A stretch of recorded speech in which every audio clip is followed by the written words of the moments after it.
neno lako likatende kama ulivyokusudia katika maisha yetu. Ibariki neno lako katika mioyo, nafsi na roho zetu na miili yetu, katika jina la Yesu Kristo. Amen. Amen. Amen. Naomba tukae.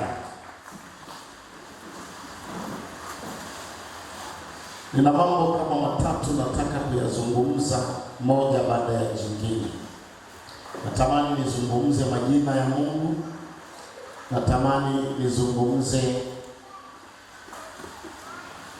tabia za Mungu. Natamani nizungumze sifa za Mungu.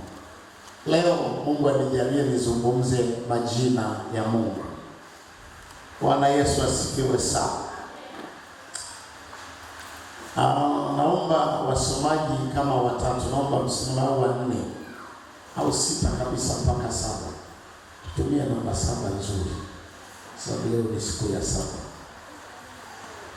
Naomba tusimame. Yaani watu hawanisikie. Nimesema naomba wasomaji 7 simama.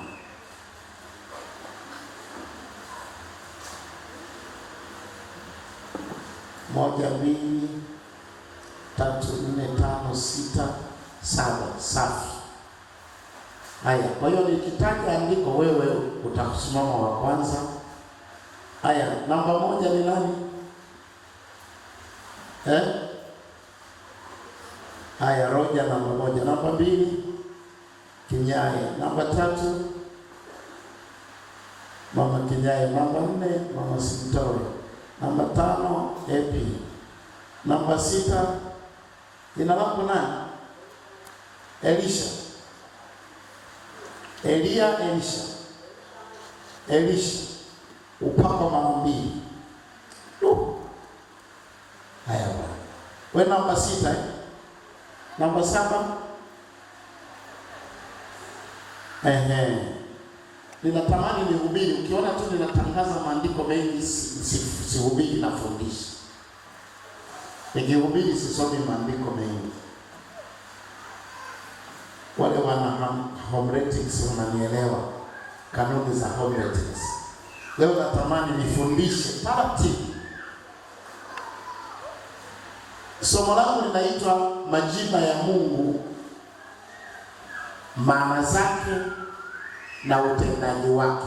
Ndio nitakavyoliita somo. Majina ya Mungu, maana zake na utendaji wake. Hivi mtu huwa ana majina, ana jina.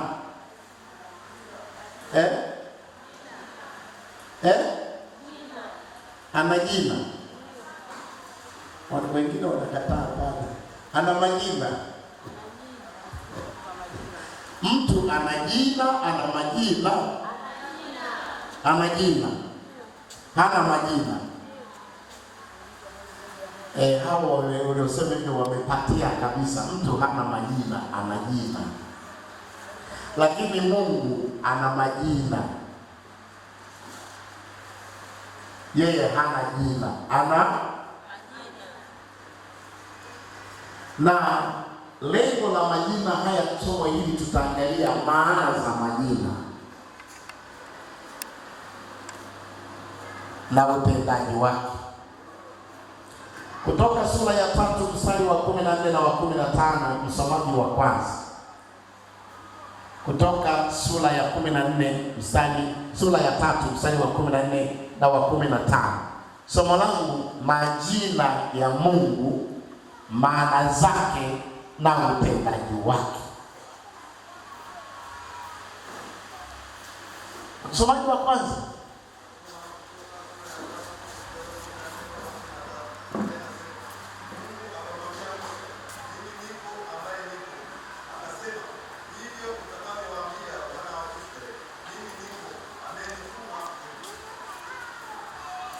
Mungu akamwambia Musa, mimi niko ambaye niko.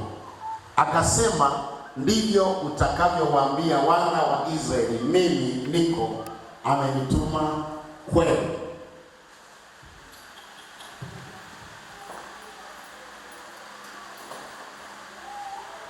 Jina hili Niko, Mungu amejitambulisha mwenyewe.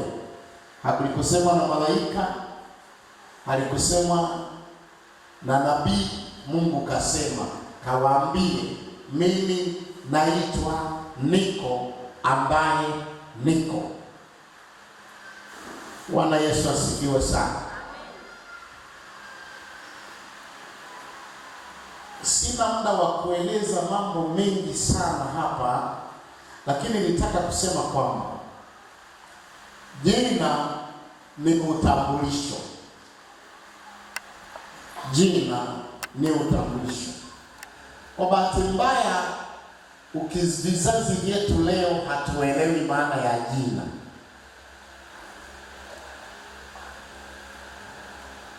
Utawakuta watu wa kale walikuwa wanabishana kuhusu jina. Mtoto akizaliwa kinakuwa kikao kigumu, na mtu mwenye uwezo wa kutoa jina alikuwa ni mtu maalum aliye mkuu kuliko wote.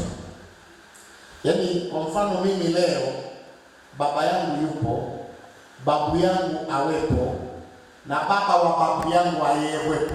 Babu yangu mimi nikizaa, babu yangu asingeweza kutoa jina kwa watoto wangu, baba yangu asingeweza kutoa jina kwa watoto wangu, mimi nisingeweza kutoa jina mpaka yule aliye juu ya babu yangu, kama yupo, ndiye anayetoa. Kama baba yake na babu amefariki, baba anawajibika, baba hasubutu. Na kwenye Biblia iko hivyo. Bwana asifiwe sana. Bwana asifiwe. Na kitabu cha Mwanzo kinaonekana moja ya kazi ya kwanza ya mwanadamu aliyopewa ni kutoa majina kwa vitu vyote. Bwana asifiwe sana. Kazi ya kwanza ya mwanadamu aliyopewa baada ya kuumba ni kutoa majina kwa vitu vyote, na alivyoviita mpaka leo ndivyo vinavyoitwa. Kwa nini alitoa majina? Kwa sababu ndiyo alikuwa peke yake mwanadamu, hakuna mkubwa kwake, na yeye ndiye alikuwa mkuu katika vitu vyote. Mawe yalikuwa madogo kwake, milima ilikuwa midogo kwake, bahari zilikuwa ndogo kwake, mchanga ulikuwa maji, kila kitu. Na jina alipaswa alitowe kulingana na kitu chenyewe na sifa zake na utendaji wake, ndiye alitoa. Jina alipaswa alitowe kutokana na lilivyo na utendaji wake, kitu kilivyo. Na jina kwa kawaida likitamkwa huwa linatambulisha kile kinachotamkiwa jina. Hata sasa hivi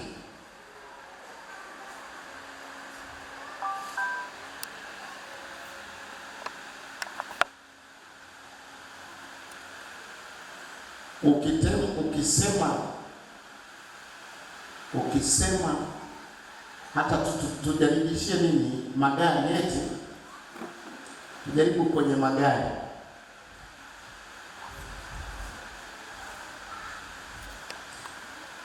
Tukisema Makitu, Toyota Makitu, tayari ile tu jina linatambulisha ni gari ya namna gani. Tukisema Land Rover, ni utambulisho wa jina la kitu ambacho ni gari lile. Tukisema Prado, tunatambulisha gari, lakini jina lenyewe hilo Prado. Tukisema V8, yaani kila mtu anaona, yaani ukishatambulisha tu. Ukishasema V8, hata bei kichwani unabadilisha mwenyewe, hata kama huo ni remo. Bwana asifiwe sana. Ukisema nyanya, nyanya, yaani bei zinajipanga tu kichwani. Lakini ukisema dhahabu, jina hilo likitoka, kitu kingine kinajipanga. Ni majina tu. Sasa Mungu anajitambulisha, mimi niko ambaye niko. Andika hivi: kwa nini kujifunza majina ya Mungu? Sababu za kujifunza majina ya Mungu. Moja, kwa sababu tunatakiwa kulitaja jina la Mungu na kulihubiri na kulitumia kwa ajili yetu. Sababu tunapaswa kutaja jina la Mungu, kuliitia jina la Mungu.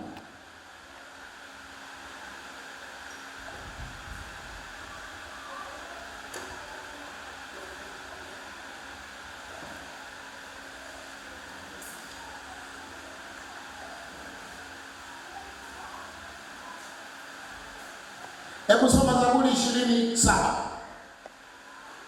Mstari wa msomaji wa pili. Na msomaji wa tatu, soma Zaburi 22:22. Zaburi 20 mstari wa 7. Ngoja kwanza. Msomaji wa tatu, Zaburi 22:22. Msomaji wa nne, soma Matendo ya Mitume 9:15 hadi 16. Msomaji wa nne, Matendo ya Mitume 9:15 hadi 16. Msomaji wa tano, soma Yohana 17:6 hadi 12. Yohana 17:6. Msomaji wa ngapi huyo? Wa 6. Wangapi? Aya, wa 6, soma Yohana 17:6. Acha hiyo kwa sababu tunaijulisha huko. Yake. Lakini msomaji wa 6 utasoma Samueli wa kwanza 17:45. 17:45. Nataka kufafanua kwamba sisi wenyewe katika kumwendea Mungu lazima tumwendee kwa njia ya majina.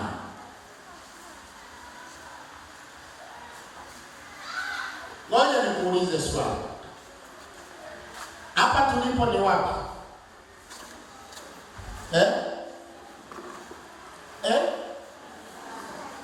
Kanisani. Kanisa liko wapi? Kijiji iko wapi?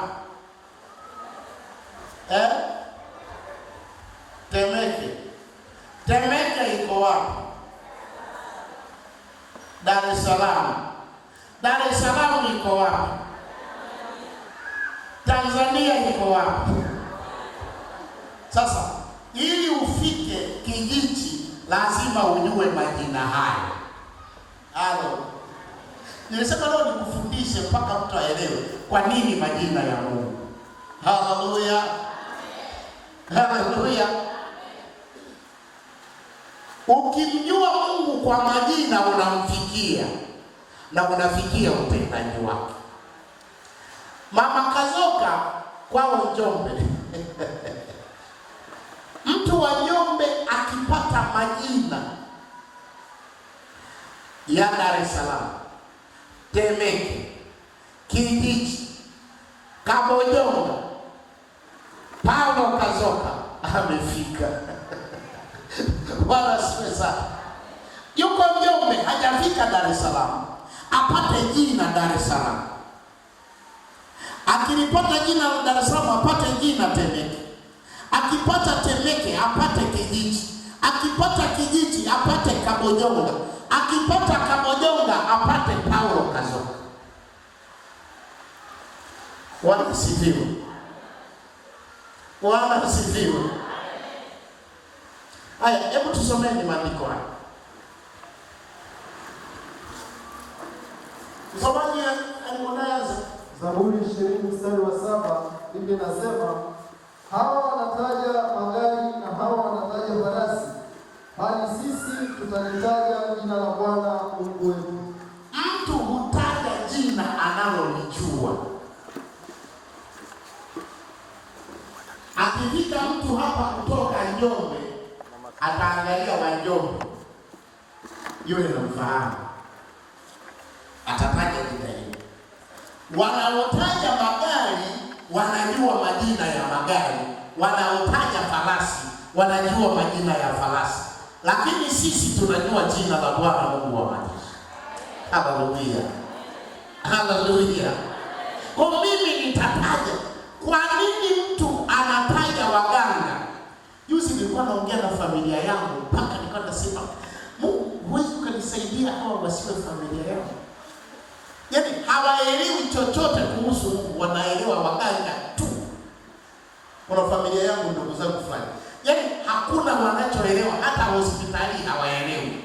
Wanaelewa waganga na uchawi, ndio maana wanataja. Na mimi sijui uganga, sijui uchawi, najua jina la Yesu. Haleluya. Hawa wanataja. Hebu soma msomaji mwingine anayefuata.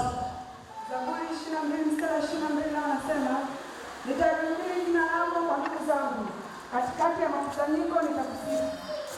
Katikati ya kusanyiko nitalisifu jina la Mungu wangu, na nitalitangaza, nitalifundisha majina ya Mungu wangu. Anayefuata 9 mstari wa 15. Matendo 9:15 hadi 16. Neno la Mungu linasema, lakini Bwana akamwambia, nenda tu, kwa maana huyu mchombo kiteule kwangu, alichukue jina langu mbele ya mataifa na wafalme na wana wa Israeli, maana nitamwonyesha yalivyo mengi yatakavyopasa kuteswa kwa ajili ya jina langu. Paulo alibeba tu jina la Mungu. Lililomfanya afanye yote haya, alibebeshwa jina la Mungu. Na ndio maana Paulo wakati amepigwa na shoti na radi na ngurumo, alipiga kelele, akalia, akauliza jina. Akamwambia, nani wewe Bwana? Akasema, mimi ni Yesu unayemgusa.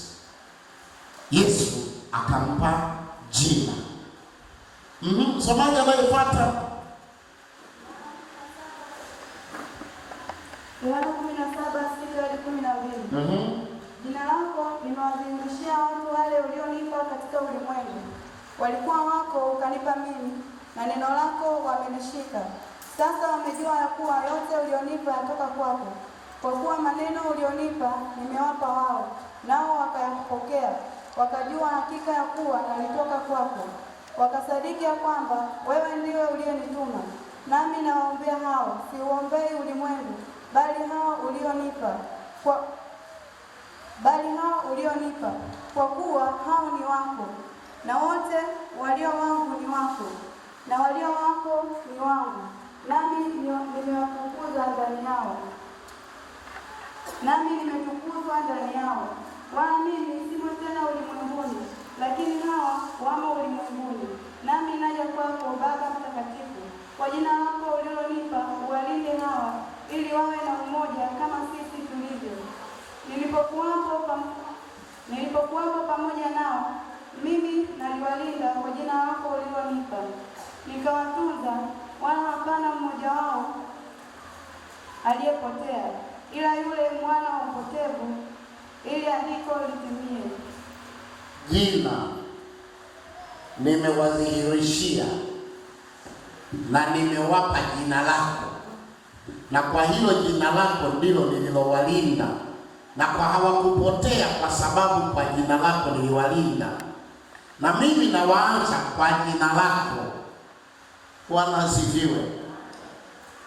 Katika Samueli wa kwanza 17:45, msomaji wa mwisho. Samueli wa kwanza 17:45. Imeandikwa, ndipo Daudi akamwambia yule Mfilisti, wewe unanijia mimi na upanga na fumo na mkuki, bali mimi nitakujia wewe kwa jina la Bwana wa majeshi, Mungu wa majeshi ya Israeli. Najaribu kuonyesha umuhimu wa kwa nini kujifunza majina ya Mungu. Daudi alikuwa na jina analotumia, Yesu alitumia jina. Daudi anasema mahala pengine hawa wanataja farasi, bali sisi tutalitaja jina. Wanasifiwe sana. Kuyafahamu majina ya Mungu ni nafasi ya wewe kumfikia Mungu, ni nafasi ya wewe kumwendea Mungu, ni nafasi ya wewe kutumia jina la Mungu, ni nafasi ya wewe kufanyia kazi jina la Mungu. Lakini pia ni nafasi ya wewe kulisifu, ni sababu ya wewe kuliimbia, ni sababu ya wewe kulitangaza, ni sababu ya wewe kulihubiri. Sababu nyingine, Mungu hulitukuza jina lake. Msomaji wa 7:20 Kutoka 20 mstari wa 24. Msomaji wa 7 soma hapa 20 mstari wa 24 Kutoka.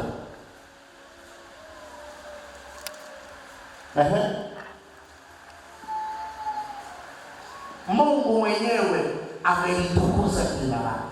Kutoka sura ya 20 mstari wa 24 mpaka 24 unasema, utanifanyia madhabahu ya udongo, nawe utatoa dhabihu zako juu yake, sadaka za kuteketezwa na sadaka za amani, kondoo zako na ng'ombe zako, kila mahali nitakapotia ukumbusho wa jina langu, hapo ndipo nitakapokujilia na kukubariki na kukubarikia. Zaburi 20:1 na Zaburi 8:1-9. Msomaji wa kwanza na msomaji wa pili. Msomaji wa kwanza na msomaji wa pili. Zaburi 20:1, Zaburi 8:1. Mungu mwenyewe amelitukuza jina lake. Nakwenda slow. Nataka twende haraka. Zaburi 20:1. Bwana akashifu siku ya dhiki. Jina la Mungu wa Yakobo likuinue. Hiyo ni 20:1. 8:1.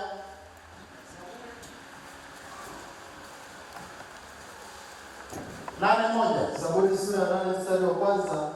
Wewe Mungu, Bwana wetu, jinsi lilivyo tukufu jina lako duniani mote. Wewe umeweka utukufu wako. Tu hapo. Mungu amelitukuza jina lake. Kitu cha 4, sababu ya 4. Jina la Mungu linajihusisha na vita vya watoto wa Mungu. Sababu nasi ya kujifunza majina ya Mungu. Kuna jina la kupigania ni la Mungu ambalo halitumiki kwenye maeneo mengine. Linatumika kwenye kupigania. Linajihusisha jina hilo kwenye Kutoka 15:3. Msomaji wa pili. Msomaji wa 3. Kutoka 15:3.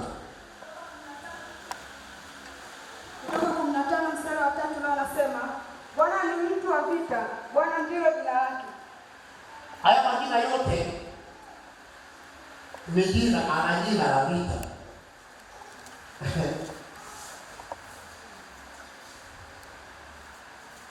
Labda mtanielewa.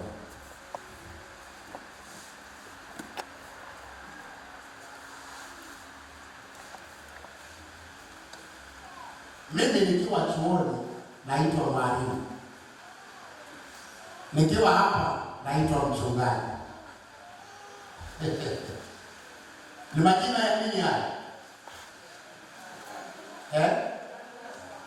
Majina ya kazi. Safi kabisa.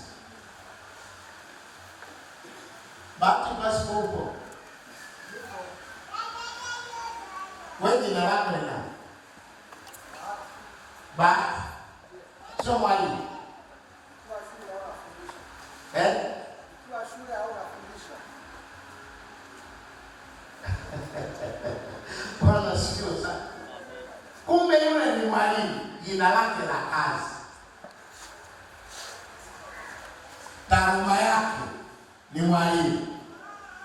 Kama tutakachojaribu kuyachambua leo majina ya Mungu kidogo. Bwana sikiwa sana. Sababu ya tano, hata miungu hushughulikiwa kwa majina yake na kwa majina ya Mungu. Hata roho zote zinashughulikiwa kwa majina yake kwa kutumia jina la Mungu. Huyu ndio miungu hushughulikiwa kwa jina, na miungu hutenda kazi kwa majina yake. Wafalme wa kwanza 18:24 hadi 26. Msomaji wa 4. Msomaji wa 4, Wafalme wa kwanza 18:24 hadi 26. Msomaji wa 5, soma Samueli wa kwanza 17:45.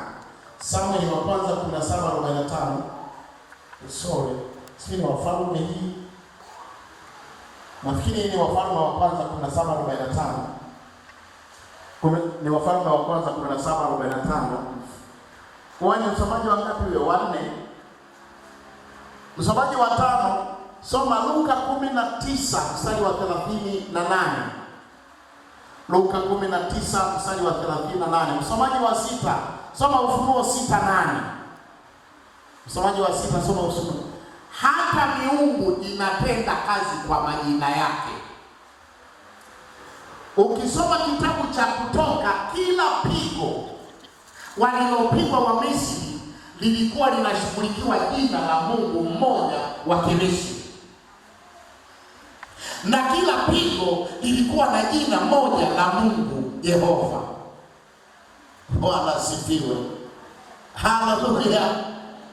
Miungu nayo inatenda kazi kwa nguvu ya majina yake. Kila roho, hata roho za uasherati zina majina yake. Hata roho za ulevi zina majina yake. Hata roho za magonjwa zina majina yake. Na roho ya magonjwa ina jina la Mungu linaloshughulikia majina ya roho za magonjwa. Kwa hiyo Mungu ana majina. Haleluya. Hebu nisomee hayo maandiko. Somaji. Wafalme wa kwanza sura 18 mstari wa 24. 24 hadi 26. Neno la Mungu linasema, nanyi ombeni kwa jina la Mungu wenu, nami nitaomba kwa jina la Bwana, na Mungu yule ajibuye kwa moto na awe ndiye Mungu. Biblia ya Kiebrania imeandika hivi: ninyi ombeni kwa majina ya miungu ya Baali. Baali naye ana majina yake ya kutendea kazi. Miungu ya Baali ina majina, na mimi nitaomba kwa majina ya Mungu Yehova. Haleluya. Haleluya. Ninyi ombeni kwa majina ya miungu yenu.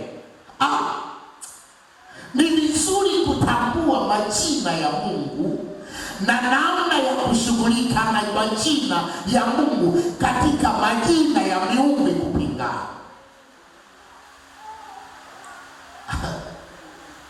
Ndio maana Mungu anasema, kwa kuwa unaenda kwa Wamisri, waambie mimi niko ambaye niko. Kawaambie niko amenituma kwenu. Neno hili lilikuwa linatembea, litakaposikika kwenye ubongo wa Musa, linafanya kazi ya kwamba Mungu yuko, anaishi. Neno niko lilikuwa na tafsiri yeye aliyeko milele, kabla ya sisi kuwepo, kabla ya Misri kuwepo, kabla ya Ibrahimu kuwepo. Yeye yuko, ambaye mipango yake ipo kabla ya upinzani kupangwa. Alipanga mpango juu ya watu wake Israeli, na mpango wake anatembea nao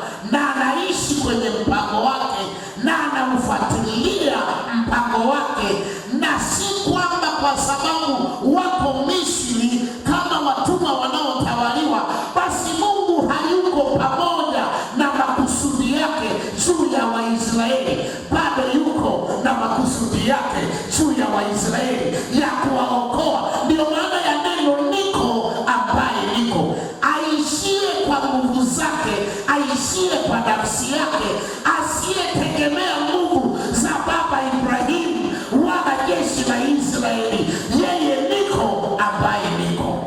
Haleluya, haleluya, haleluya.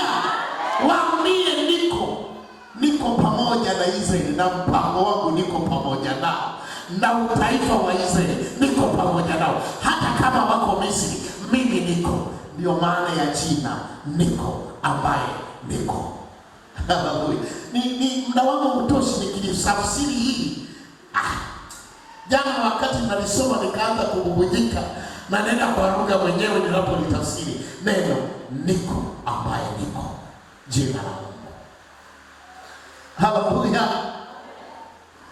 Waisraeli kwa Musa lilikuwa linamsaidia nini?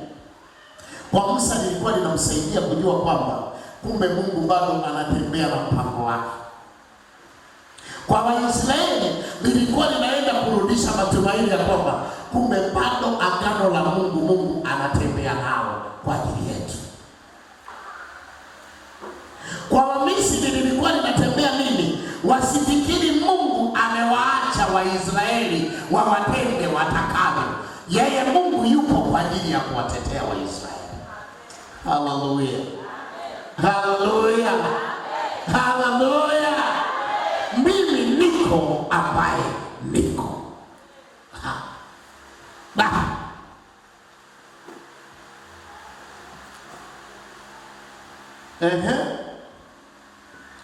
Msomaji anayefuata. Luka 19 mstari wa 38. Wakasema, ndiye mbarikiwa mfalme ajaye kwa jina la Bwana. Amani mbinguni na utukufu huko juu. Huyu anakuja sio kwa majina ya miungu, kwa jina la Bwana. Wafalme 17:45. Hapana, ni Samueli 17:45. Sio, nimechanganya hapo. Hebu tusome, sijakumbuka vizuri. Ufunuo. Samueli wa kwanza 17:45. Naomba aliyepata asome.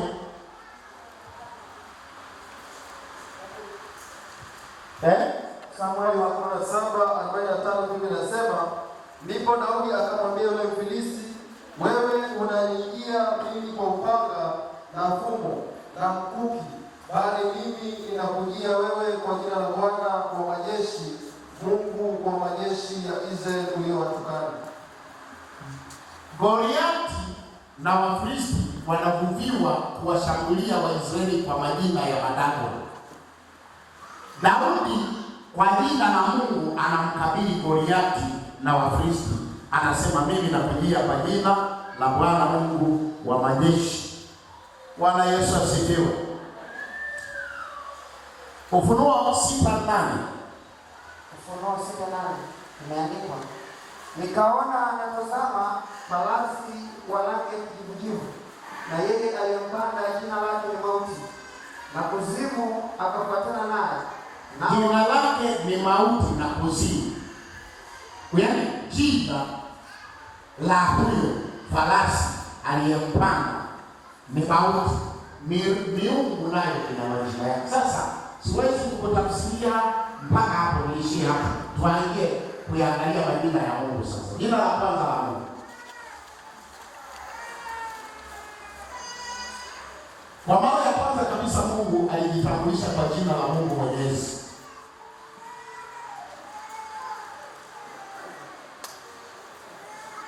Ambalo ndilo Ibrahimu alimfahamu, na unaposoma Mungu Ibrahimu akajenga madhabahu akaliitia jina la Bwana, ni hilo la jina la Mungu Mwenyezi. Lakini baadaye Mungu anajitambulisha kwa Musa kwa jina la Mungu niko ambaye niko, ambalo ndilo limekuja kueleweka kama Yehova au Yahweh. Katika Kutoka 6:3 utaona hiyo kwamba Ibrahimu hakuwahi kujua jina jingine ila kwa jina la Mungu Mwenyezi. Mungu anataka ajulikane na kwa majina mengine ili kutambua utendaji mwingine wa Mungu katika maisha ya watakatifu. Mungu anamtaka Musa kwamba wewe Ibrahimu hakufahamu majina mengine, wewe unajitambulisha kwako. Kutoka 6:3, msomaji anaifuata. Mimi nisema leo nifundishe, najizuia kuhubiri, nikusaidie. Kutoka 6 na ule mstari wa 3 nasema, nami nilimtokea Ibrahimu na Isaka na Yakobo kama Mungu Mwenyezi. Hawa wananijua kwa jina la Mungu Mwenyezi, bali kwa jina langu Yehova sikujulikana kwao. Sikujitambulisha kama Mungu Jehova. Bwana asifiwe. Bwana asifiwe.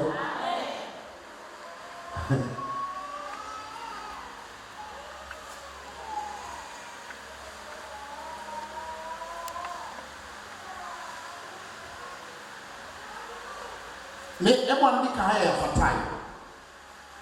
Maana ya niko ambaye niko. Mimi niliyekuwepo tokea milele. Mimi niliyekuwepo tokea milele. B, mimi niliyepo sasa. C, mimi nitakayeendelea kuwapo milele.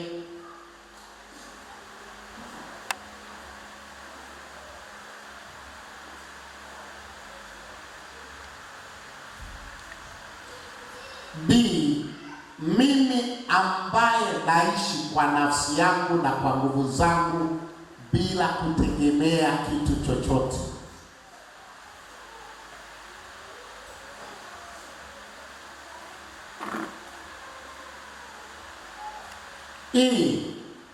Mimi ninayeishi kwenye mipango yangu.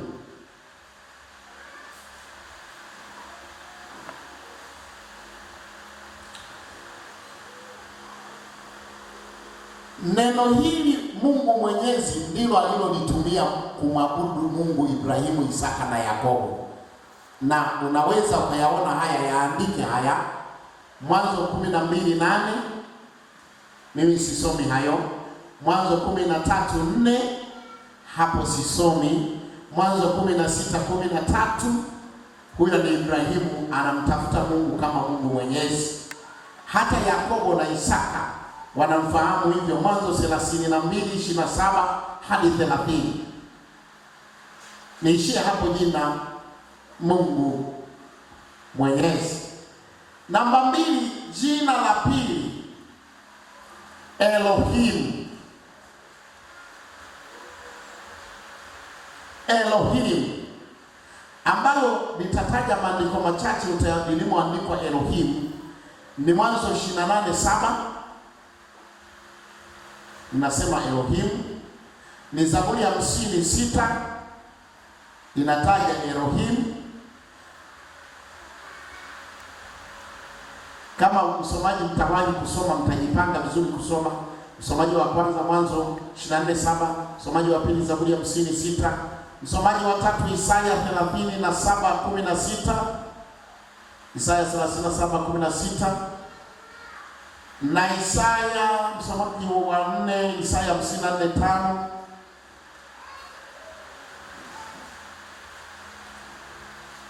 msomaji wa 5 Isaya 32:27, na wa 6 Zaburi ya 58:11. Elohim. Jina hili Elohim naomba tu tusisome.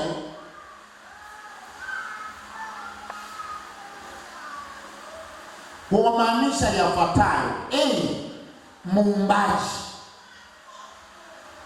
aliyejitengenezea yeye kwa ajili yake.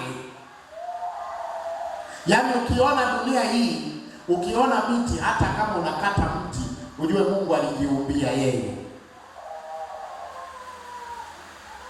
Hata kama unaiona bahari, Mungu alijiumbia yeye mwenyewe.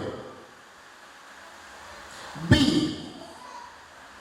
anayetawala katika uumbaji na matukio na ratiba na mipango na makusudi. Elohim, anayetawala uumbaji, matukio, ratiba, mipango, makusudi.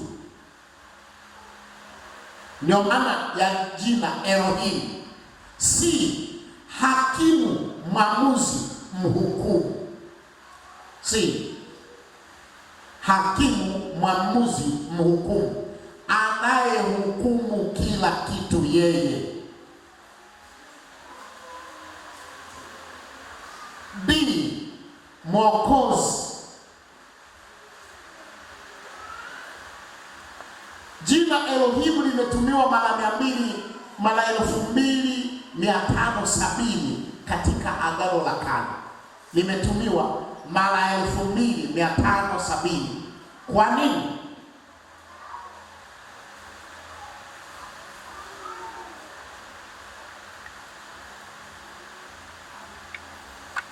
Waebrania wamtambue Mungu ni Mungu aliyejiumbia wao na aliyejiumbia mataifa na aliyejiumbia vitu kwa ajili yake mwenyewe. Kwa Wayunani katika Agano Jipya walitamka Theos, ambalo hutumika kama jina, ambalo huko halitumiki kama jina, bali linatumika kama title.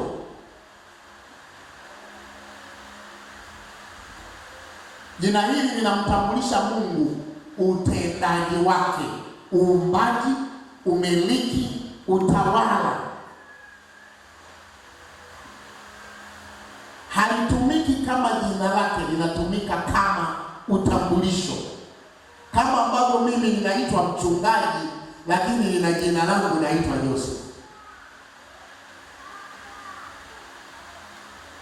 Kwa hiyo neno Elohim linamtambulisha Mungu, kazi zake, uwezo wake wa kuumba, uwezo wake wa kutowesha, uwezo wake wa kutawala, uwezo wake wa kulinda, uwezo wake wa kuhukumu, uwezo wa kuua, uwezo wa kuhuisha. Mnaimba hivi, unaua wewe tena wauisha wewe. Ni maana yake unaimba wewe ni Elohim.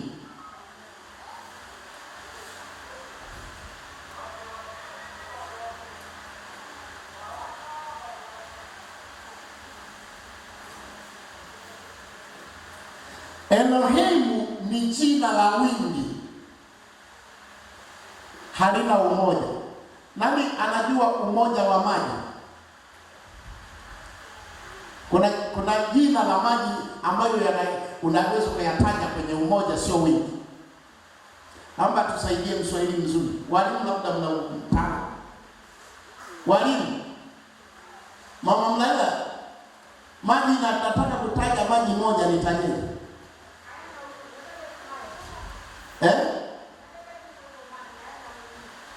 Bwana asifiwe sana.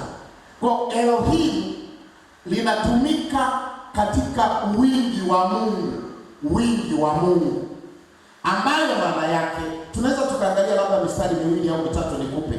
Hebu msomaji wa saba fungua Mwanzo 1:26. Msomaji wa 6 fungua Mwanzo 3:22. Msomaji wa 5 fungua Mwanzo 11:6 hadi 7. Tuangalie Elohim anasema. Hebu tutende sasa, msome. Mnakwenda slow. Mungu katika wingi wake. Ndio maana watu wanaokataa Mungu hana utatu hawajui majina ya Mungu. Na Mungu akishindwa kuwa na wingi, huyo sio Mungu. Nimekuchanganya? Tusome kwanza masomaji wangu. Moja mstari wa 26. Anasema Mungu akasema na tumfanye mtu kwa mfano wetu. Mungu akasema na tumfanye. Sasa Biblia ya Kiebrania ya kwanza kuandikwa imesema Elohim akasema na tumfanye mtu kwa mfano wetu. Kwa mfano wetu ni mmoja. Mimi nikasema wetu. Umeelewa sasa neno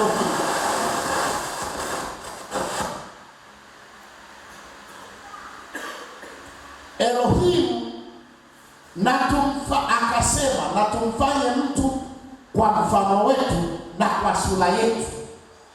Mwanzo 3:22. Mwanzo 3:22, Bwana Mungu akasema, basi huyu mtu amekuwa kama mmoja wetu. Huyu mtu amekuwa kama mmoja wetu kwa kujua mema na mabaya. Sisi Mungu Elohim amekuwa kama mmoja. Okay, Mwanzo 11:6-7. Mwanzo 11:6-7. Bwana akasema, tazama watu hawa ni taifa moja na lugha yao ni moja, na haya ndio wanayoanza kufanya. Wala sasa hawatazuiliwa neno wanaokusudia kulifanya. Haya, na tushuke huko tuwachafulie usemi wao, ili wasisikilizane maneno wao kwa wao. Elohim ndio wanasifiwe. Nimalize tu kwa kusema hivi. Mimi unavyoniona hapa siwezi kuwa Mungu, kwa sababu ninabanwa na sheria ya maumbile. Sawa? Mungu habari na sheria ya maumbile kwamba asiweze kugawanyika, wala siwe sana. Akishindwa kugawanyika amekuwa kiumbe. Kwa hiyo ndio maana Mungu katika nilikuwa nasema tu, kama Mungu akijalia ukija utazungumza juu ya sifa, anapaswa hapa nilipo mimi awepo, na tunapoomba hapa anasikia, anatenda, na awepo hapa hapa. Wakati huo huo awepo wanaoomba kule Charambe, awepo kule China wa sekunde ile ile, na akisikiliza asiwe anasema subiri. Mimi nikimsikia mama anasema subiri mama, napigiwa na askofu, namsubirisha. Yeye anapaswa kuwasikiliza wote kwa wakati mmoja na kuwatendea wote, na popote wanapomhitaji anakuwepo. Bwana Yesu asifiwe sana. Hilo ni jina linaloitwa Elohim, Mungu aliyeumba, Mungu anayetenda. Pia katika Isaya 6:8 akasema, ni nani atakayeenda kwa ajili yetu? Bado linatumika neno Elohim. Hilo ni jina la pili. Tuhame hapo. Jina la tatu, El Shaddai. Mwanzo 17:1. Hizi sizisomi na zitaja tu. Kutoka 6:3 sizisomi na zitaja tu. Ufunuo 1:8 na Ufunuo 19:6. Limetumiwa mara 48 katika Agano la Kale neno Mungu El Shaddai.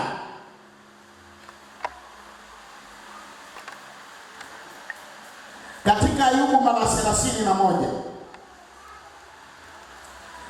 Na maana yake, maana ya Shaddai, Mungu mwenye nguvu, anayeweza kuangamiza, mwenye nguvu za kuharibu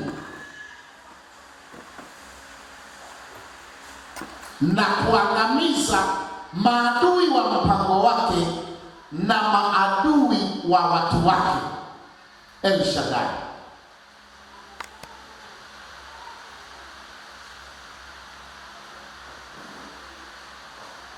Jina El Shaddai mara nyingi alitumia anapokwenda kuhukumu na kuharibu.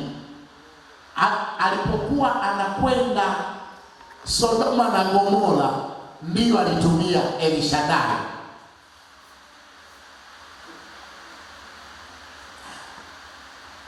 Na alipokuwa anamtuma Yona kwenda Ninawi, alituma El Shaddai.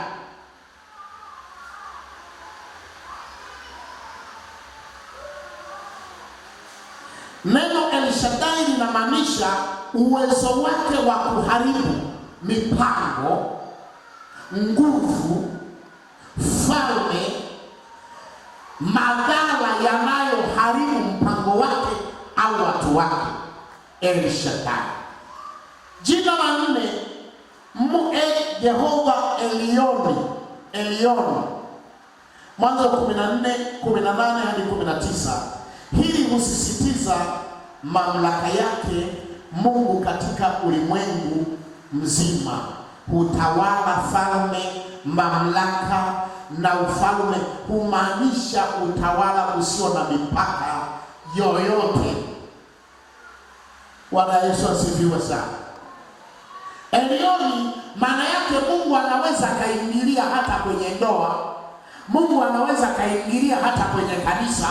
Mungu anaingilia hata kwenye kwaya. Anaweza kaingilia ufalme wowote akafanya atakavyo yeye. Mambo ambayo unatakiwa ujue katika Elioni, hazuiliwi na mipaka ya kitaifa na mipaka ya kitamaduni na mipaka ya muda na mipaka ya sheria.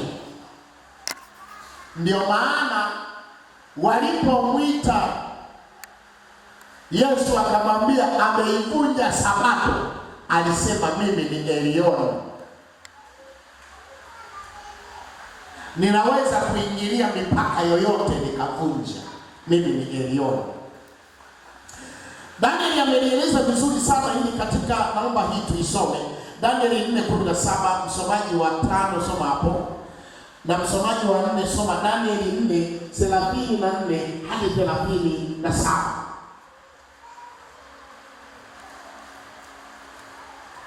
Ngoja nikwambie, watu tunakata roho, tunakufa wakati umezungukwa na madaktari wote na dawa zote na mashine za kukusaidia kupumua. Mungu anaingilia, anachukua roho. Bwana sasa hazuiliwi na mipaka yoyote. Herode kachukuliwa katikati ya mkutano mkubwa, hazuiliwi na mipaka. Hebu soma hiyo mstari, wasomaji wangu. Somaji wa 5.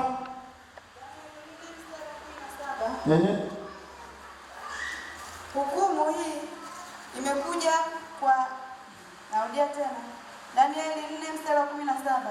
Hukumu hii imekuja kwa agizo la walinzi na amri hii kwa neno la watakatifu, kusudi walio hai wapate kujua ya kuwa aliye juu anatawala katika ufalme wa wanadamu, naye humpa amtakaye, tena humtawaza juu yake aliye mnyonge. Aliye juu alitumia neno Elioni.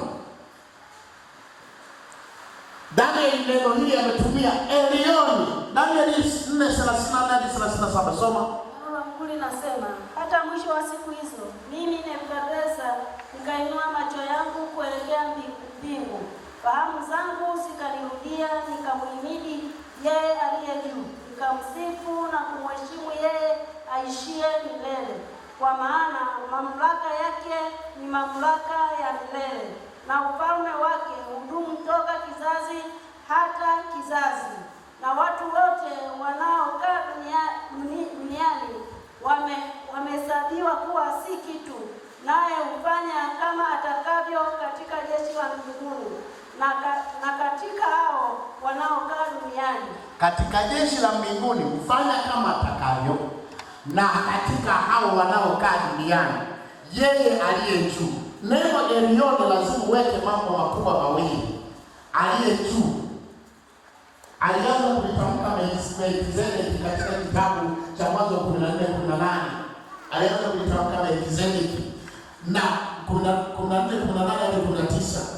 Na maana yake aliye juu ya vitu vyote na asiyezuiliwa na mipaka, asiyezuiliwa na viumbe, asiyezuiliwa na hali, asiyezuiliwa na jambo lolote. Namba 5, jina la 5 la Mungu El Olam. Mungu wa milele, hazuiliwi na mipaka ya nyakati na majira. Danieli 4:3 Danieli 6:26, Danieli 7:14 hadi 18. Hapo yako mambo mengi nimeyaweka hadi Ufunuo 1:18 na Danieli 7:27-26. Asiyezuiliwa na mipaka. Danieli anapoandika hii mistari, nisikilize kusoma, naona nachelewa. Hii mistari ya sura ya 6 mstari wa 26 na sura ya 7 mstari wa 18 hadi 14 na sura ya 7 mstari wa 27 anaongelea Danieli, anasema hivi: Danieli amekuwa utumwani Babeli chini ya wafalme watatu. Chini ya wafalme watatu: Nebukadreza, Belshaza na Dario, na wenye namna tofauti na wenye ukatili tofauti, wachinjaji wa tofauti, lakini yeye katika falme zote ameishi huru. Bwana sifiwe sana. Anasema Mungu ambaye hazuiliwi na mipaka ya aina za utawala, kwamba watawala watapita, yeye ataendelea kutawala. Mwisho anamaliza anasema Danieli hivi: hivyo ufalme wake hauna mwisho, wadumu hata milele na milele, na mamlaka yake vizazi hadi vizazi, yeye adumu milele. Neno El-Olam. Jina la tano, El-Gibo, Isaya 9:6.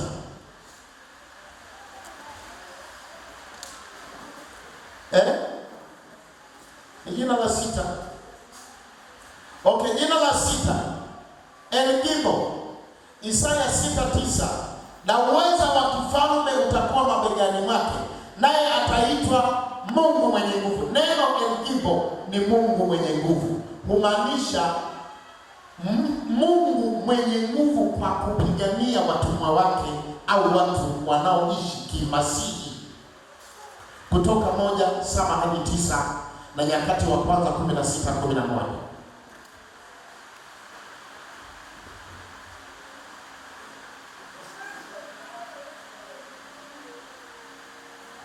Ndio maana anasema watapaa juu kama tai, watapata nguvu mpya. Yeye ni Mungu mwenye nguvu katika watetea na kuwapigania watu wanaoishi katika umasihi. Jina la saba, Yehova au Jehova. Yehova limetoholewa na Wajerumani kutamka Jehova, lakini Wayahudi walisema Yahwe. Ilitumika mara 531 katika Agano la Kale kwa Kiebrania kwenye Mwanzo 2:4. Kwa Kiyunani inaitwa Kurios. Yahwe Kiyunani inaitwa Kurios, ambalo ndilo jina kwenye consonant lilikuwa linaandikwa YHWH. Kwenye vocal lilikuwa linaandikwa YAHWEH. Sasa ambalo ndilo lililozuiliwa lisitajwe bure ilikuwa ni Jehova. Jina lililotafutwa mbadala lisikiri mtu asitaje jina la Mungu, wakatafuta jina Bwana ambalo kwa Kiebrania ni Adonai, anayetawala na kuheshimika, na heshima yake anabaki nayo, hamna wa kuondolea. Adonai.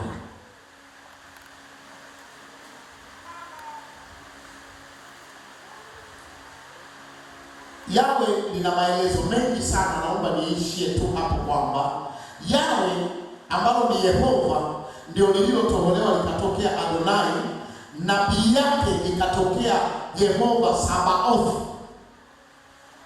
Yehova Sabaoth katika Samueli 17:45 na Zaburi 24:10 na Yakobo 5:4. Jehova Sabaoth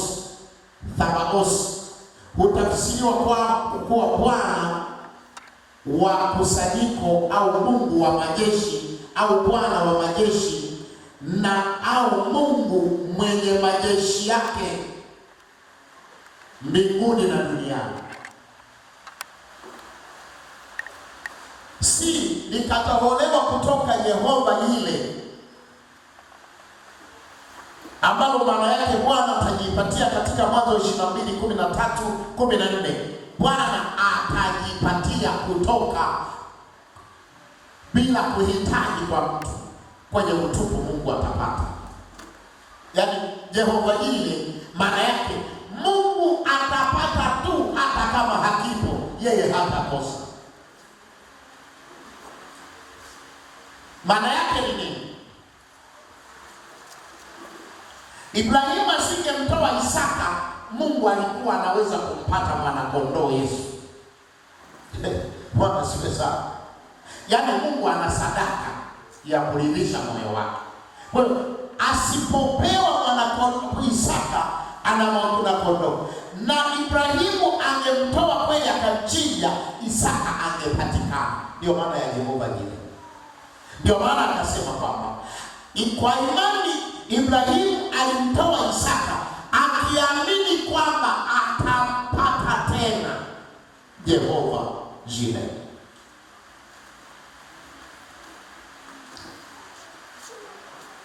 Ninakatisha likatolewa tena likatoka Jehova Rafa kutoka 15:26.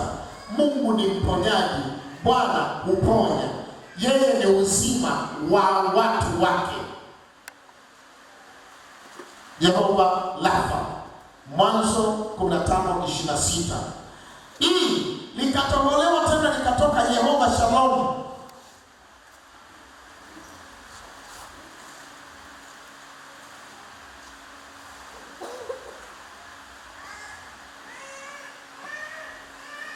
katika Waamuzi 6:24 na Warumi 5:1 na Filipi 4:7.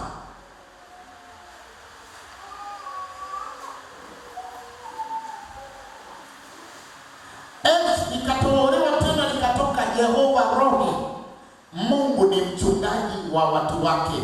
Zaburi 23:1. Nitaka nimalizie hapa alafu nimalize kitu, lengo la kufundisha somo hili. Na likatoka Jehova Tiskenu, Yeremia 23:6, Bwana ni haki yetu. Sasa uungu wa Mungu uko ndani ya jina lake. Hapo ndipo namalizia. Uungu wa Mungu uko ndani ya jina lake. Na Mungu ukilipata jina lake au ukapata majina yake, maana yake umempata Mungu katika kila uhitaji. Nimefundisha majina machache, ningeyafuatilia majina mengine tutamkuta yanatoholewa, yanaambiwa yeye ni chakula cha uzima. Tunakuta lingine Jehova Amram, yeye ni kinywaji kitosheleshazo, akigeuka kuwa mwamba uliotoa maji. Jehova Amram. Katika majina yake Mungu, majina yake yanatambulisha yeye katika utendaji na katika tabia. Na njia sahihi za kumjua Mungu ziko njia kuu 3. Njia ya kwanza jina lake, njia ya pili kazi zake, njia ya pili kazi zake kazi zake na sifa zake. Kazi zake na sifa zake. Njia ya 3 ni tabia zake.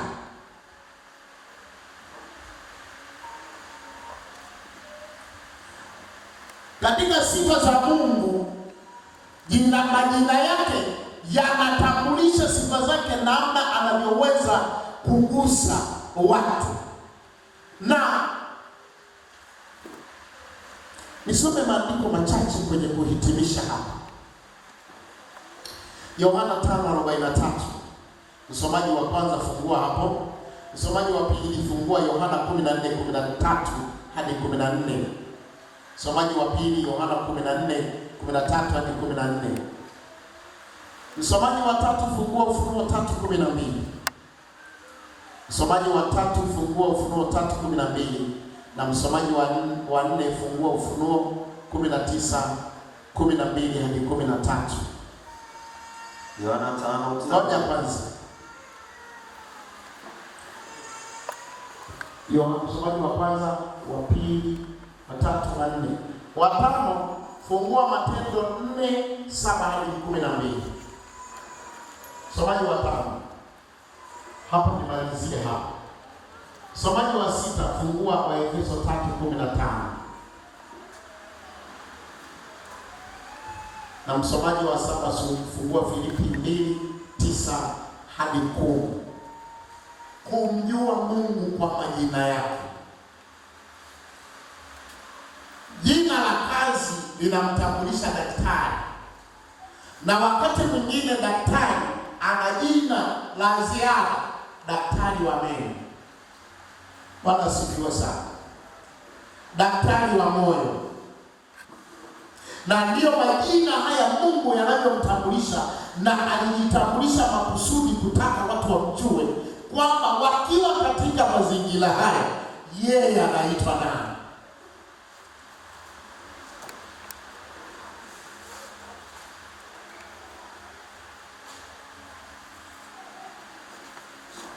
Jina Jehova Adonai ambalo limetafsiriwa limekuja kupatikana sana kwenye Agano Jipya. Anasema mimi ndimi huo ufufuo, mimi ndio huo uzima, ndani yake ulikuwemo uzima, akimaanisha kwamba mautini yeye ni Adonai, anatoa uzima, anakuwa uhai katika kifo. Yeye ni Adonai, kwa waliokufa wataishi. Sasa nataka nisome maandiko haya. Yohana 5:40, anza wa kwanza. Yohana 5:43, Biblia inasema, mimi nimekuja kwa jina la Baba yangu, wala ninyi hamnipokei. Mwingine akija kwa jina lake mwenyewe, mtampokea huyo. 14:13. 14:14. Nanyi mkiomba lolote kwa jina langu, hilo nitalifanya, ili Baba atukuzwe ndani ya Mwana. Mkiniomba neno lolote kwa jina langu, nitalifanya. Bwana atanipatia. Bwana asifiwe sana. Yesu na yeye amekuja kulikiri jina hilo hilo, Bwana atanipatia. Mkiniomba lolote kwa jina langu, mimi nijibu katika mahitaji. Jina langu ni majibu. Ufunuo 3:12. Ufunuo 3:12 anasema, yeye ashindaye nitamfanya kuwa nguzo katika hekalu la Mungu wangu, wala hatatoka humo kabisa, wala hatatoka humo tena kabisa. Nami nitaandika juu yake jina la Mungu wangu. Nami nitaandika juu yake jina la Mungu wangu, na jina la mji wa Mungu wangu huko Yerusalemu mpya, ushukao kutoka mbinguni kwa Mungu wangu, na jina langu mwenyewe lile jipya. Ana jina jipya ambalo hajawahi kulitumia, ataanza kulitumia baada ya unyakuo. Bwana asifiwe sana. Bwana asifiwe. Ataanza kulitumia baada, ambalo maana yake, maana ya hilo jina jipya sio mwokozi tena, ila atakaa na watu wake milele, na furaha na kicheko kitakuwa kwa watu wake. Hata wafadhaisha, wala hata tengana nao, wala hata gombana nao, wala hata achana nao. Hayo ni jina jipya ambalo leo walifanya kazi.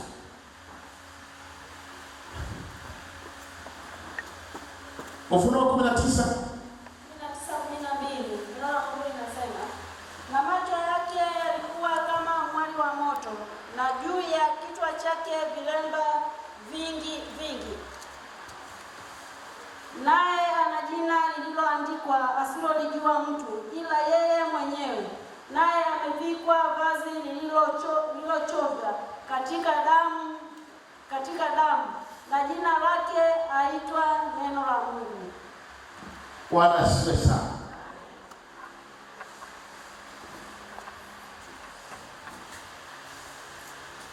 Wakati mwingine tunaweza tukasema hivi, jina la Mungu linakuwa dhahiri na majina ya Mungu yanakuwa wazi pale mtu anapoyajua maneno ya Mungu, ndio anaweza kalitambua jina la Mungu kulitumia. Na katika Matendo ya Mitume na msomaji wa Matendo ya Mitume 4:7 hadi 12. Matendo ya Mitume 4:7 hadi 12. Walipoweka katikati wakauliza, kwa nguvu gani na kwa jina la nani ninyi mmeyafanya haya? Ndipo Petro akijaa Roho Mtakatifu akawaambia, enyi wakubwa wa watu na wazee wa Israeli, kama tukiulizwa leo habari ya jambo jema alilofanyiwa yule mtu dhaifu, jinsi alivyoponywa, jueni ninyi nyote na watu wote wa Israeli ya kuwa kwa jina la Yesu Kristo wa Nazareti, ambaye ninyi mlimsulubisha na Mungu akamfufua katika wafu, kwa jina hilo mtu huyu anasimama ali mzima mbele yenu. Yeye ndiye jiwe lile lililodhihirishwa na ninyi waashi. Petro alikuwa na ufahamu juu ya majina ya Mungu. Maana yake nini tunajifunza kwenye hii Matendo 4? Mungu alinisaidia mwaka 86, 87, 88. Nilitembea na mzee Kulola, nikawa naona kwa macho. Nilitembea na watu kama watatu. Namna walikuwa wanajua kutumia jina.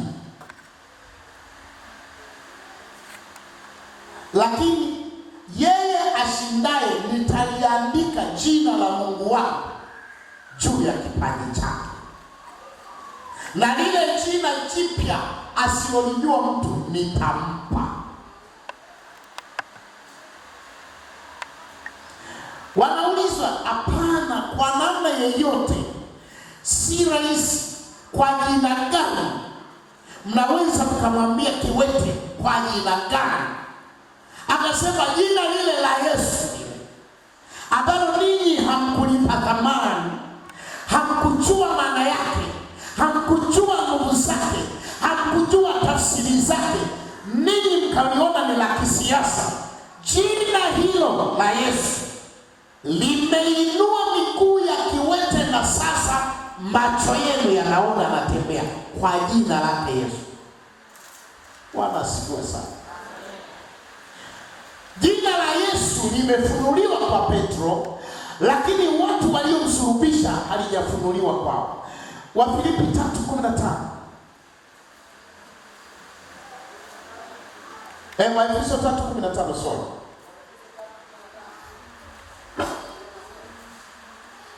Ambaye kwa jina lake ubaba wote wa mbinguni na wa duniani unaitwa.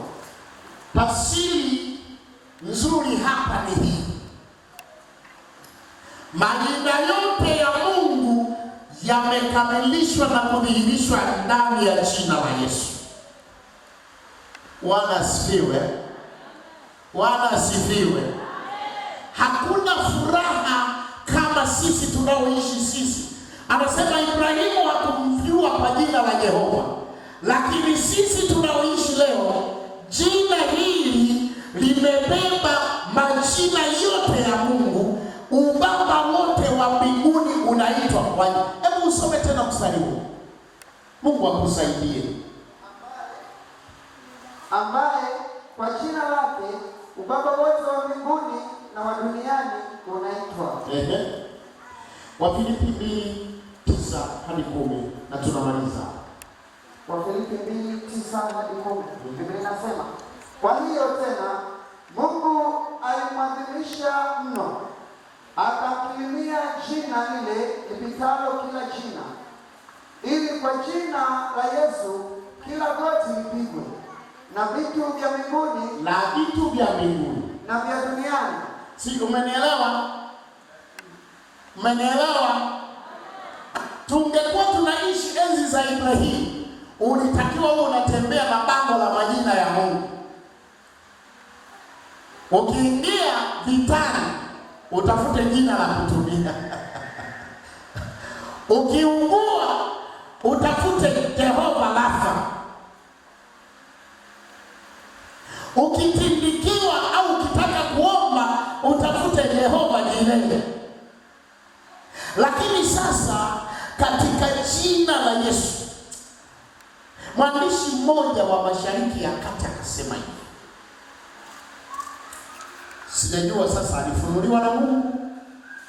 Akasema hivi: watu wa Mashariki ya Kati, nchi za Palestina na Uyahudi wamepata majina mengi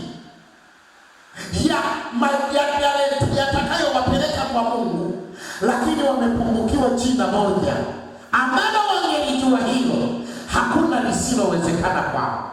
Ambalo wangelijua hili jina Yesu, anasema ambalo ubaba wote wa mbinguni na duniani, kwa kila kitu cha mbinguni duniani, usultani.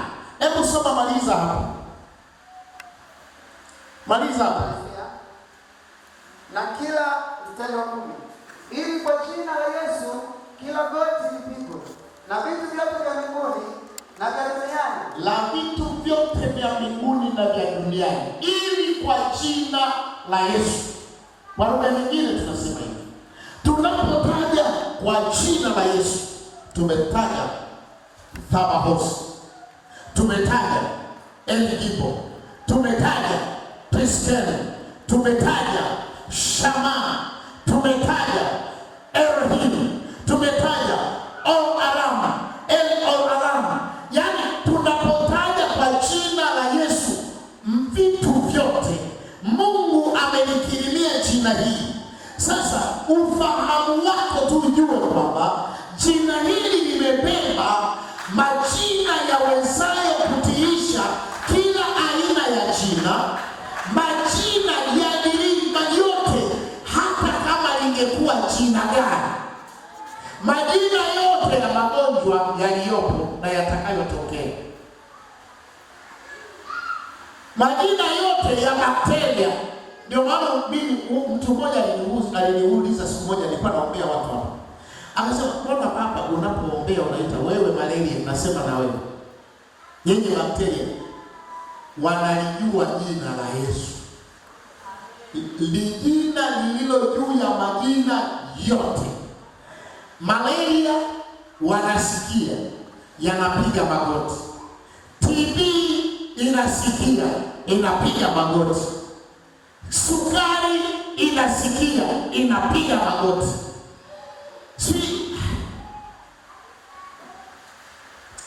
Hebu naomba usimame. Naomba usimame.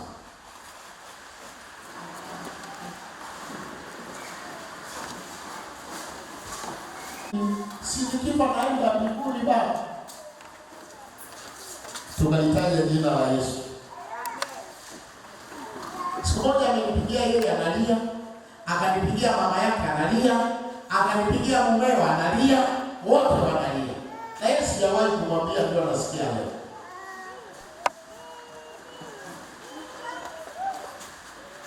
Akanipigia mama mwenye kiti, anasema hapana baba, huyu mtu yuko kwenye hali ngumu.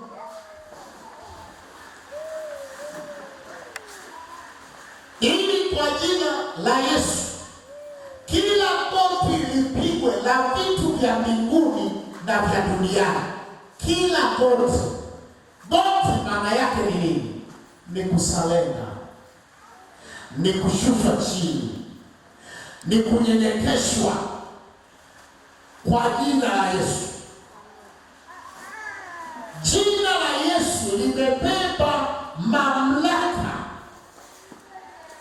Auliza, hebu tuambieni, ni kwa mamlaka ya jina la nani mnayafanya haya? Petro kwa furaha kabisa anasimama, anasema, nisikilizeni watu wote mpate kujua siri iliyomo ndani ya jina la Yesu Kristo.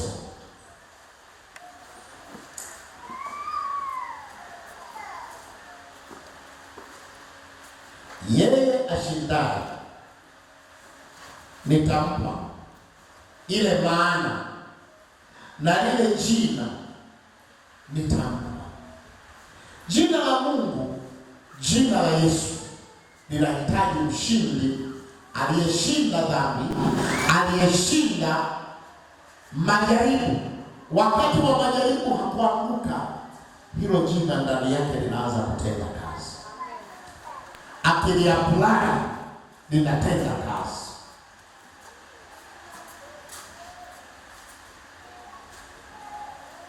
Kipengele kimoja ambacho nilitamani nisikiache kilikuwa kinasema hivi: Mungu alilia sana wana wa Israeli walipolinajisi jina lake.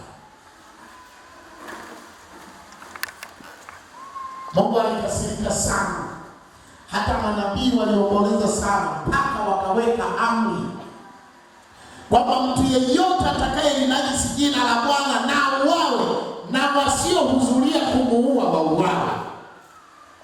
Kwa nini? Jina la Mungu. Jina la Yesu tumepewa, lina nguvu, lina uweza, linatoa, linatosheleza, lakini tulitunze katika maisha yetu, tusilinajisi. Libebe vizuri. Paulo anasema, anaambiwa, Anania anaambiwa, nenda tu kwa Sauli, yeye nimempa kulibeba jina langu kwa watu wa mataifa. Funika macho yako, nikushauri, mwambie Mungu, mwambie Mungu, nipe kushinda. Mwambie Mungu, nipe kushinda, na unifunulie kama ulivyosema utanipa ile siri ya jina, lile jina la Mungu wangu, lile jina jipya,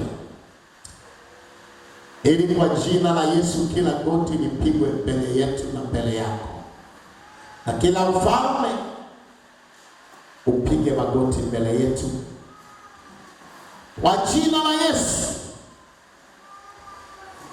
Na kama kwa namna yoyote ulilinajisi jina la Mungu, ulitakase leo.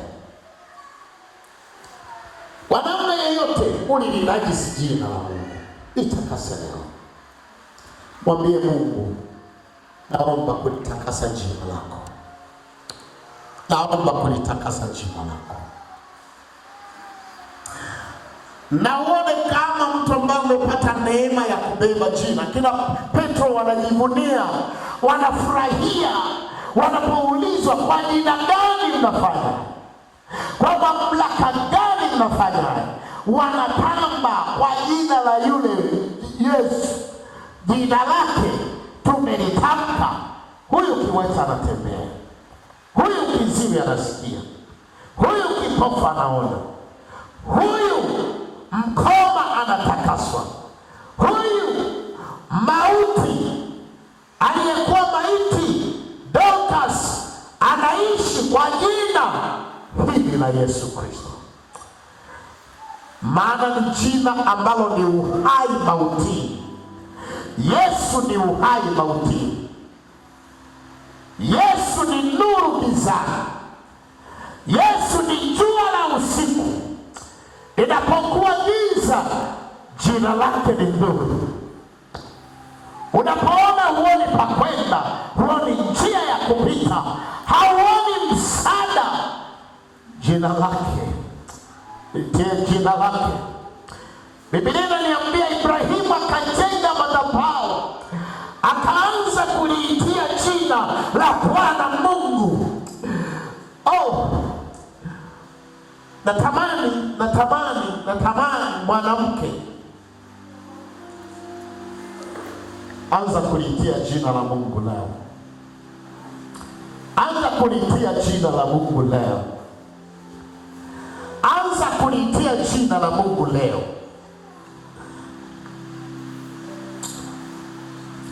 Yakobo anasema akafika mahali akaweka madhabahu, akalitia jina la baba yake. Mungu akatenda. Mungu ndani ya jina lake na amelitukuza jina lake na ameliheshimu jina lake. Kama unalitaja jina la Yesu, kama umelibeba jina la Yesu, upasi kuogopa, upasi kutetemeka, upasi kuvunjika moyo. Ni jina lilikuwepo milele, linaitwa Niko ambaye niko. Ni jina lililopingwa ni karne na karne, na bado limeendelea kuwa jina takatifu, tukufu, lenye nguvu, lenye uweza. Haupasi kukata tamaa, hupasi. Yeye anasema wana wa Israeli wasivunjike moyo, wasikate tamaa. Mimi ni Niko ambaye niko. Nilikuwepo kabla ya kuweko ninyi, na mpango wangu nimekuwa nao. Moyo wako uinuliwe leo. Mungu anajitambulisha na anamwambia, kwa jina langu Jehova sikujulikana. Kuna utendaji ambao Mungu hajawahi kutenda, anatamani ujue kupitia jina lake, na autende leo, aufanye sasa. Anamwambia sikujitambulisha kwa Mungu anataka kujitambulisha kwa jina lake. Anataka ajitambulishe katika maisha yako. Anataka ajitambulishe katika njia zako. Anataka ajitambulishe kwenye hofu yako. Anataka ajitambulishe kwenye machozi na huzuni zako. Anataka kujitambulisha katika jina la Yesu Kristo. Katika jina la Yesu Kristo. Inua mikono yako, ufungue kinywa chako, mwambie Mungu, jina lako nalitia mchana wa leo. Mchana wa leo nalitia jina lako. Kwangu uwe Jehova Jireh, kwangu uwe Jehova Nisi, kwangu uwe Jehova El Shaddai, kwangu uwe Jehova El Gibor. Kwangu leo uwe Discover, uwe Eliyoni, uwe El Olam. Umwambie Bwana, omba kwa maneno yako. Jina la Mungu wa Yakobo katika Zaburi amesema, jina la Mungu wa Yakobo likuinue, likutegemeze, likusaidie katika ibada hii. Hofu imejaa moyoni mwako, lakini yeye Niko ambaye niko. Kurika taposala na shika Maria. Omba kwa maneno yako. Fungua kinywa chako, mwambie Bwana, Mungu aliyeleta usiku kucha, akamwambia sikuachi, akamwambia sikuachi, akamwambia yule malaika wa Bwana ambaye alikuwa ni Yesu Kristo, akamwambia niambie jina lako, litambulishe jina lako katika maisha yako. Na leo mwambie Bwana, litambulishe jina lako kwangu leo.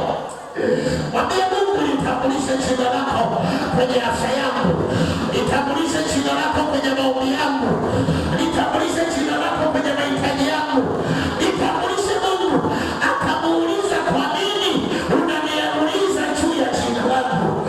Akamwambia niambie, maana ninamtafuta jina la Mungu wa Ibrahimu, Mungu wa Isaka. Litambulishe jina lako, wewe ni nani? Mungu akamwambia, mimi ni Bwana, ni kwa jina la malaika wa Bwana. Yesu akajitambulisha kwake kwa kumwondolea jina lake. Mwambie Bwana, nitambulishe jina lako, yatambulishe majina yako katika maisha yangu.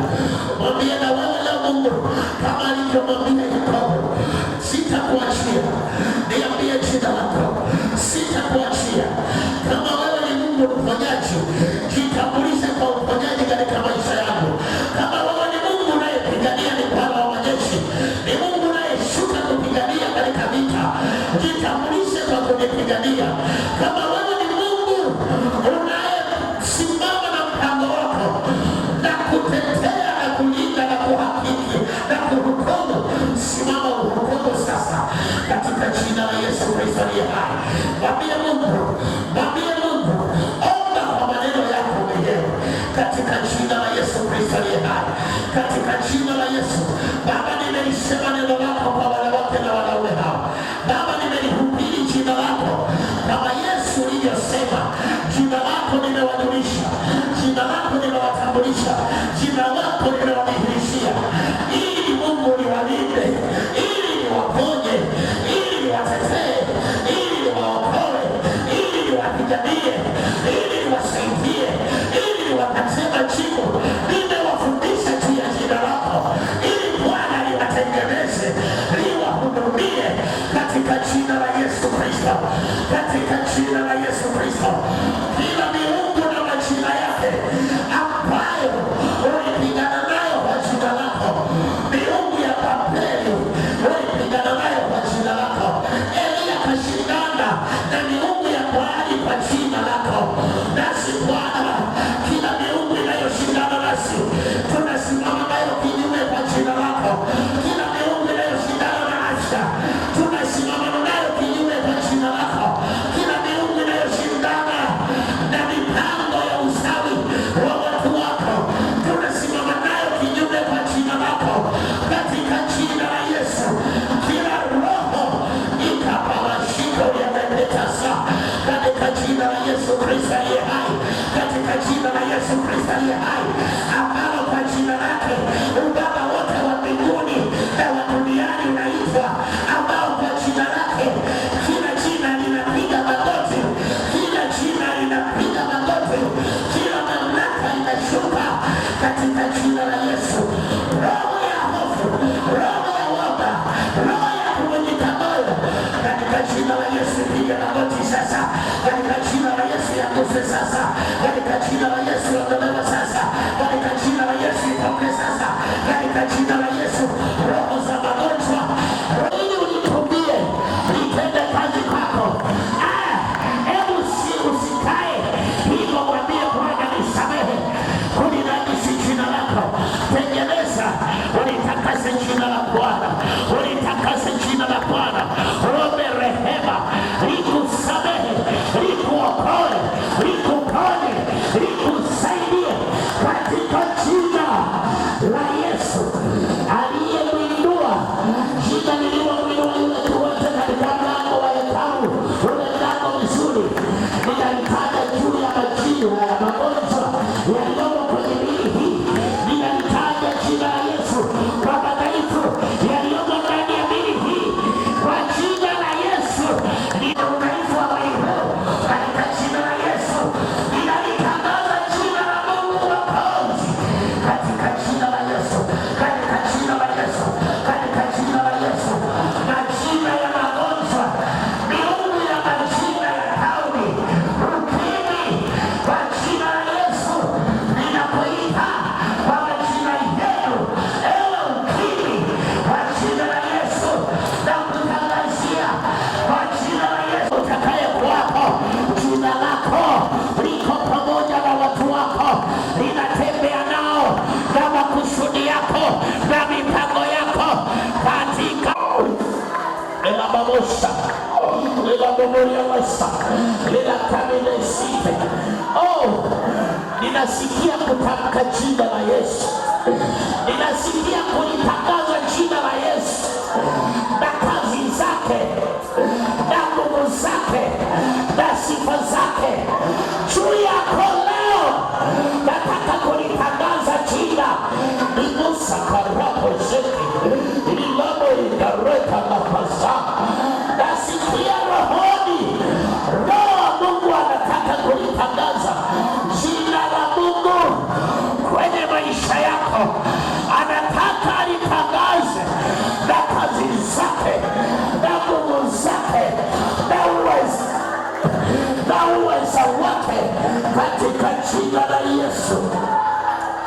Rebo shaka marabo, nalitangaza jina Elpipo, jina Tiskano, jina Shaba, jina Shalom, jina Shalom, jina El Elon, Korila Masaka.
jina la Mungu ndani yako, naileta jina la Yesu kwako. Hisha na mabasa nalitangaza kwako. Mungu Roho Mtakatifu, nidhihirishe jina la Mungu kwake katika jina la Yesu Kristo. Nalitangaza jina la Mungu kwako katika jina la Yesu. Jina la Yesu juu ya majina yanayokuzuia ninalihubiri kwako katika jina la Yesu aliye hai. Ninalitangaza jina la Mungu. Nimaita regabe gore tesinemeli milalaba shaka kama tusenemerita.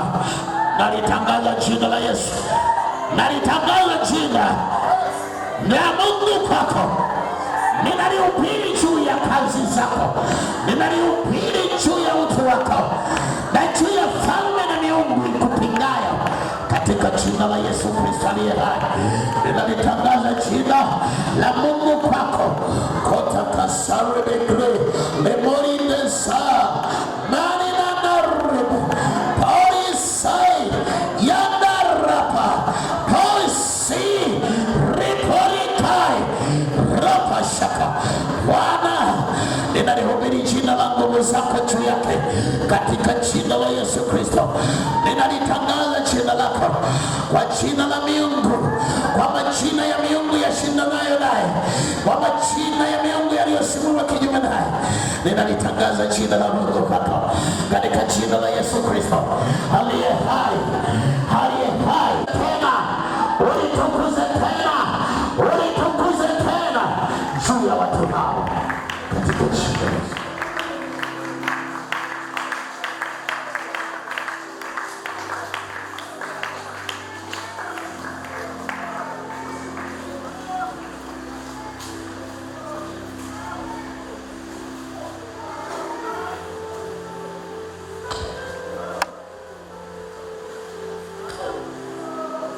Akaamua kushindana na miungu ya bahari kwa jina la Mungu. Hebu tamka kwa jina la Mungu, kwa jina la Yesu. Itamkie kila roho inayoshindana na wewe, itamkie. Elia alitamkia wakati Elia anatembea na Isihaki. Msifikiri alikuwa anafanya nini? Alikuwa anaitembea, anaiondolea uwezo wa kushindana naye. Wakati manabii wa Baali wanafanya ibada, yeye anasema huyo Baali ni nani? Alikuwa anakemea, amelala, yeye hawezi kusikia. Alikuwa anatamka kwa jina la Mungu wake. Hebu tamkia miungu inayoshindana na wewe. Natamani kila mmoja simame. Nasikitika, nasikitika sana, nasikitika sana. Sekunde moja inaweza ikashinda miungu yako. Sekunde moja tu inaweza ikaangusha miungu yako. Inaweza ikaharibu madhabahu za miungu ikupingao.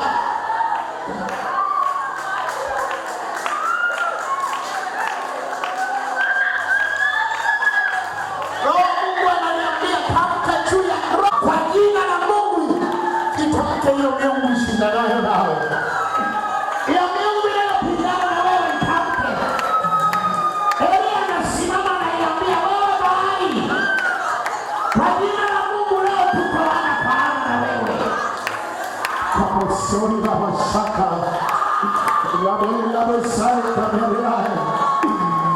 miungu inayofunika afya yako. Umekuwa mtu yule mgonjwa mgonjwa, yule dhaifu. Hapana, kwa jina la Mungu mponyaji, Jehova Rafa, Mungu atuponyaye. Taja kwa jina la Mungu mponyaji. Taja kwa yatamkie miungu yanayokufanya wewe uwe mradi wa mahospitali, mradi wa matawa, katika jina la Jehova Rafa. Posa ya Ramakashaka, usiwe mteja wa hospitali.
Omba kwa maneno yako, kwa sauti yako.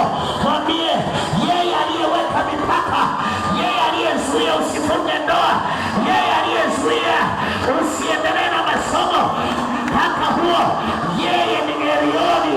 Ulimasaba barilawako letakaposani la meshaka ulamayana lemesolemosha letakapasori la meshe katika jina la Yesu. Mpaka wa mauti anauondoa, hazuiliwi na mipaka.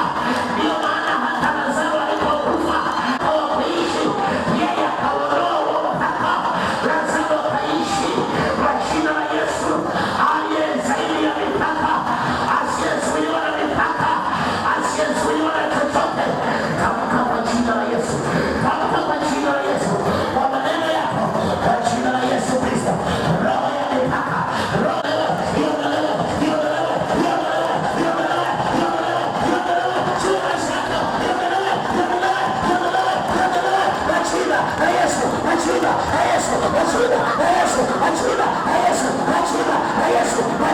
toka mipaka iliyodumu kwa miaka mingi katika jina la Yesu.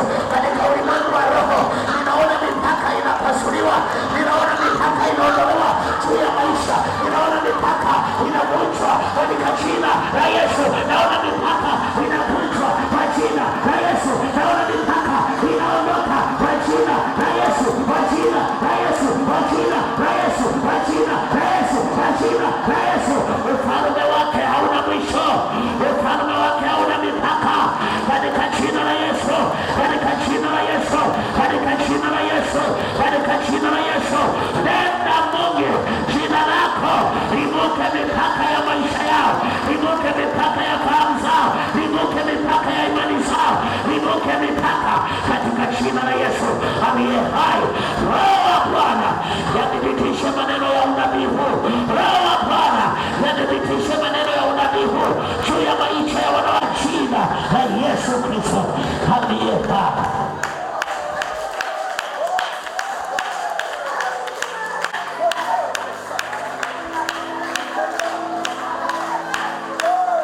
Jina lako Bwana litangaze, jina lako lihubiri mwenyewe juu ya maisha ya watu. Tangaza kazi za jina lako na nguvu za jina lako juu ya maisha ya watu hawa, katika jina la Yesu Kristo.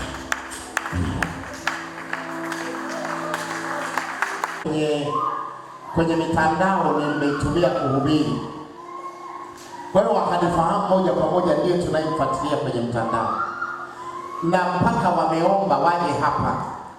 Wamasai kutoka Rongido wameomba waje hapa kutokana na yale mahubiri wanayopokea kwenye mitandao. Mafundisho haya wakayataka sana. Hebu fuatilia masomo haya, yatakuimarisha, yatalijue jina la Mungu, jua Mungu katika majina yake. Yeye hazuiliwi na mipaka, na wewe unaona mipaka imezuiwa. Jua namna asivyozuiliwa na mpaka, ataondoa mipaka. Nimeomba maombi niliyoomba, nimeona kwa halisi Mungu ameachilia nguvu ya jina lake katika maisha yako. Kihalisi kabisa, nimeona kihalisi kabisa. Namshukuru Mungu, namshukuru Mungu, huwa ananisaidia kuona kile kinachotendeka katika ulimwengu wa roho kwa ujumbe. Ujumbe wa leo nimeona katika ulimwengu wa roho Mungu amelihubiri jina lake katika maisha yako, na analitangaza jina lake katika maisha yako, na utaona kwa halisia, sio kwenye maono, kwa halisia Yesu Mungu anavyotenda kazi kwa jina lake. Mungu akubariki.